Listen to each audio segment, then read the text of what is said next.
What's going on, everybody? Hope everybody's week is going a little bit better than when it started. Um, I want to come on here and kind of do an introduction. I know I've had my page open or going for a long time and have never jumped on to say, hey, this is who I am. Figured since most people are probably working at home or quarantined and bored out of their mind, why not jump on and say hi? So, who am I? Well, I'm Marquise Navarro. I am the owner of Marquise Navarro Coaching. Married with two kids. I got a boy and a girl. My wife is active duty military. She's awesome. She's been in for 22 years this year, as a matter of fact. I myself just retired last June from the Air Force after 23 years.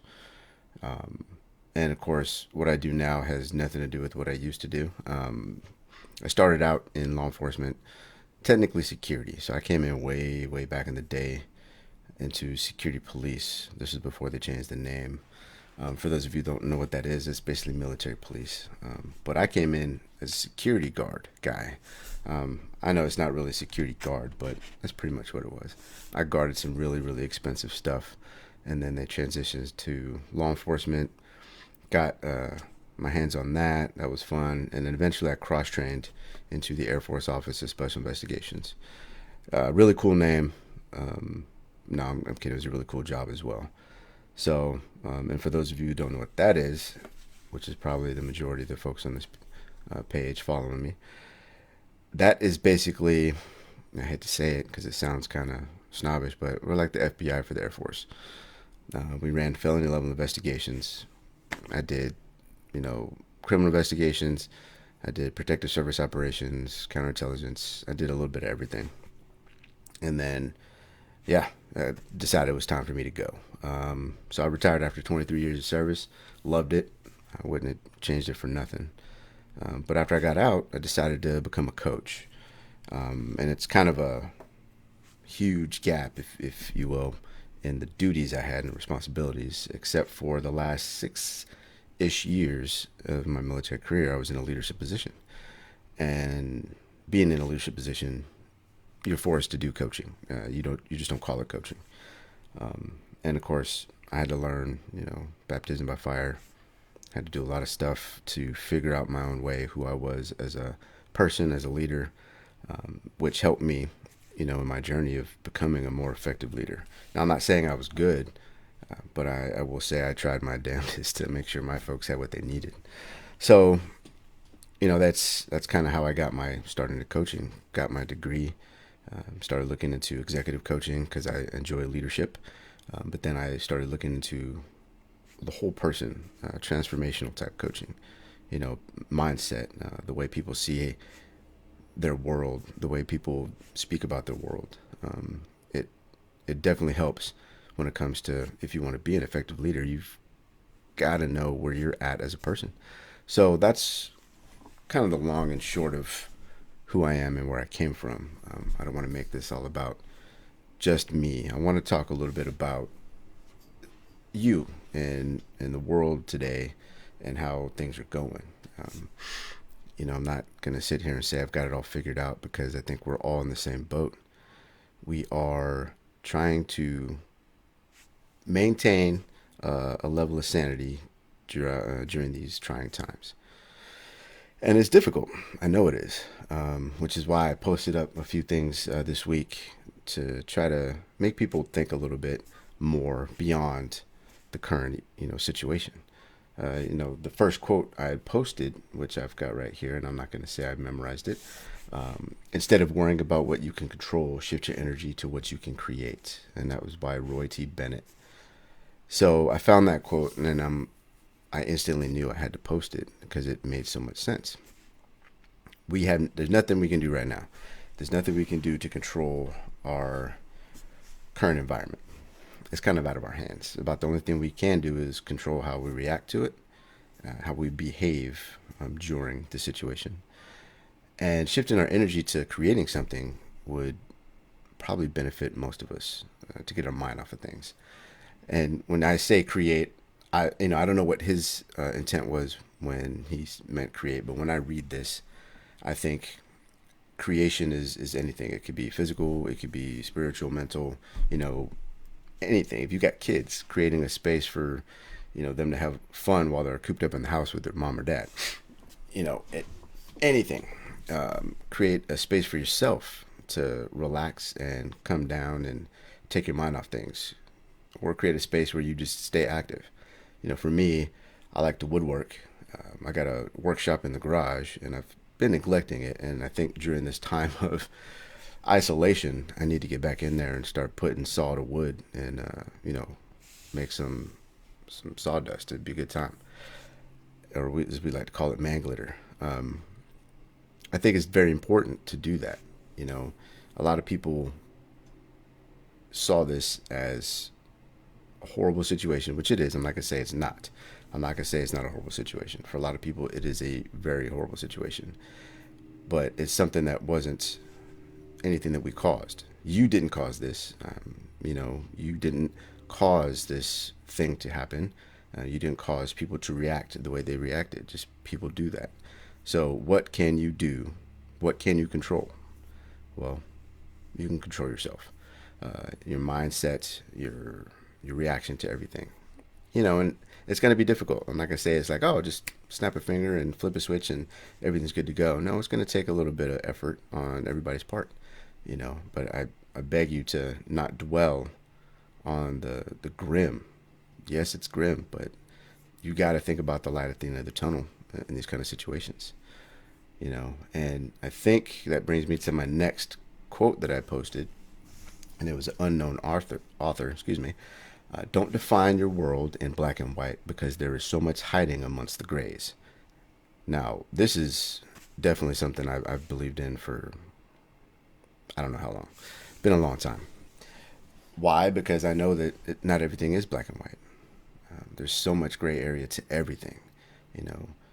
And I think too many people get caught up in the black and white. It's a yes or a no. They don't think about the maybe, or how can we shift it to, you know, a positive thing. And I think we as a society need to remember that there's no nothing is really definite except for, well, as they put it back in the day, death and taxes. That's the only thing you're guaranteed, basically. However, how do we want to live, right? Do we want to live by this strict, stringent, you know, created with barriers? No, there's a gray area to everything. There's something else. There's an outside the box view that you can take to things. And I know for some that's going to be difficult. I know a lot of folks personally that live in this all or nothing type of, you know, world. It's something that is gonna be for a while, and it takes a long time to get over that. But I think we can do that, and I think thinking in the gray is better than black and white. And if I could change it to think, you know, colors, I would. But in this case, the gray area is the most important because it's never black and white. So during this trying time, I think it's important that we come together and realize that yes, it sucks. We need to admit that it sucks. It is not ideal, and there are a lot of people out there that are going to be hurting far worse than others. You know, I was reading something the other day. It talked about, it was a meme. Just somebody said, you know, let's take time out to remember the kids whose only escape from, you know, their bad life was school, right? And, you know, it made me very thankful for how I was raised, and made me think about how I raised my own kids, you know. So we need to think about the, you know, the big picture. Who can we take care of besides ourselves? Like, we need to take care of ourselves and our family. I'm not saying put yourself out, you know, in jeopardy by going out and talking to folks that you don't know, and, you know, definitely want to keep all the social distancing guidelines in mind. But who do you know that you could reach out to and maybe just say, hey, how are you doing? You know, I've had a few folks reach out that I didn't expect would call or message, and I really appreciated it. So if you can do that, you definitely should. You know, take care of your friends and your family. Reach out, make sure everybody's doing okay. And if they're not, just be an ear. Like, you know, how can I help you. And if I can't help you, I'm here to listen. And that sometimes that's all that they need. So keep that in mind. That brings me to my last thing here. I've been working lately with a bunch of awesome coaches, and we're actually scattered all over the world. We actually have a group podcast that's in production at the moment, and these guys are awesome. So myself in Alaska, we got two folks in what we call the low 48, person in Canada, someone in Switzerland, and then we have this one person who actually is a nomad, but he's in Mexico City right now. But we've come to create this support group. It wasn't my idea. I think I actually missed the call when they decided it, but they included me in the building of it, if you will. So I'm gonna leave a link in the bottom. I'm gonna ask, if you feel the need that you need to talk to somebody, and maybe it's your friends and your family that you can't talk to, you don't feel you can, and you just want to go somewhere, just vent a little bit. Look up the group, and it's a very long name, and I'm unprepared. There it is. So the coronavirus support and coaching group, and like I said, I will put the link in the comments right now. Hi, Molly. Like I said, it's no attachments here. No, nothing is expected. This isn't a sales pitch. This is just us trying to do something for folks that may need a place to go that they don't feel they can go anywhere else. And if you do have some place to go and you just want to join and add to the community aspect and to the helping and the outreach, by all means, jump on. It's not just us on the page, talking to folks or doing the coaching. I know there's a lot of folks out there that have a lot of information or a lot of ideas, and being able to share it someplace that can reach potentially thousands of people is a good thing. So, by all means, come through, check it out, and I hope everybody's doing as well as they can be in this trying time. And I'll be trying to jump on once a week with these live feeds, just to kind of week in review to see how everybody's doing, tell you how I'm doing, which is good. I'm coping. I've got my family and my support network behind me, so everything is as glorious as it can be in these trying times.